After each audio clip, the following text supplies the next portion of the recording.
వస్తుంది. చాలా సందర్భాల్లో సింపతి వస్తుంది, కానీ కొన్ని సందర్భాల్లో సింపతి రాకపోవచ్చు.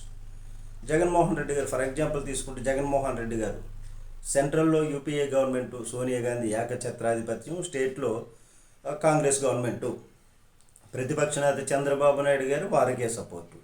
ఇట్లాంటి ఫీక్ మూమెంట్లో కట్టుబట్టలతో బయటికి వెళ్ళిపోయారు అంటారే, అదే మాదిరిగా జగన్మోహన్ రెడ్డి గారు అప్పుడు ఒక తండ్రి చాటు ఎంపీ మాత్రమే. అట్లాంటిది సోనియా గాంధీని ఇక్కడ వీళ్ళందరినీ ఎదిరించి బయటకు వచ్చేసినటువంటి పరిస్థితి. మరి ఆ పరిస్థితిలో అతన్ని జైలుకి పంపించారు. 16 నెలలు జైల్లో ఉండి ఒక పెద్ద నాయకుడు అయ్యారు జగన్మోహన్ రెడ్డి.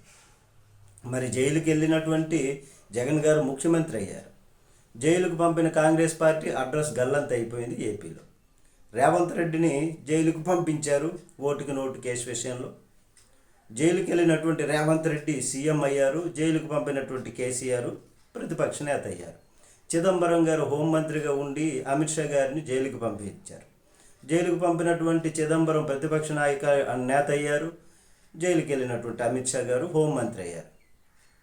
చంద్రబాబు గారిని జైలుకు పంపారు జగన్మోహన్ రెడ్డి గారు.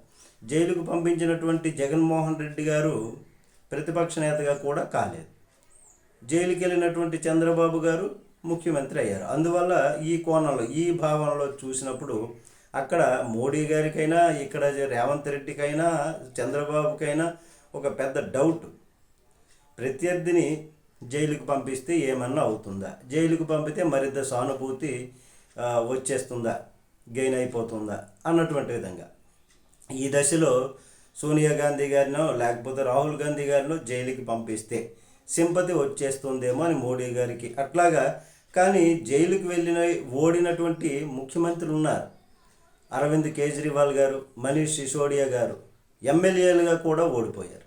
ముఖ్యమంత్రి, ఉప ముఖ్యమంత్రులుగా చేస్తున్నారు. పదవులు దేవుడెరుగు. ఆఖరికి ఎమ్మెల్యేలుగా కూడా సింపతి గెయిన్ చేసుకోలేకపోయారు. సింపతి గెయిన్ రాలేదు, ఎమ్మెల్యే కూడా ఓడిపోయారు. కాబట్టి దీనిలో తెలుసుకునేది మన జగన్మోహన్ రెడ్డి గారు, అలాగే చంద్రబాబు గారు, అలాగే కాంగ్రెస్, జగన్, కేసీఆర్ గారు, రేవంత్ గారు, అమిత్ షా గారు, చంద్రబాబు గారు, చిదంబరం గారు, వీరిలో ఈ 4 జైలుకు పంపించినటువంటి వ్యక్తి ఓడారు.